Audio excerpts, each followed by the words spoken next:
Christian. So, okay.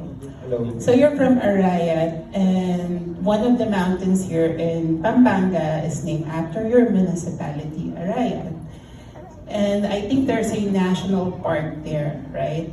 So how would you encourage everyone, not only from Pampanga and the Philippines and everyone, to protect the national sanctuary in your municipality? Thank you so much. I was so grateful to represent Arayat because we have the heart of Pampanga, which is the Mount Arayat.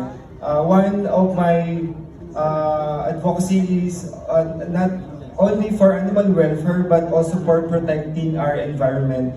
Nowadays, we face calamities. That's why napaka-importante, no, na protektahan natin yung ating bundok, ating kapaligiran. Kasi kung ano man yung ating ginawa na masama sa ating environment, for sure, babalik at babalik yun. And I'm standing here also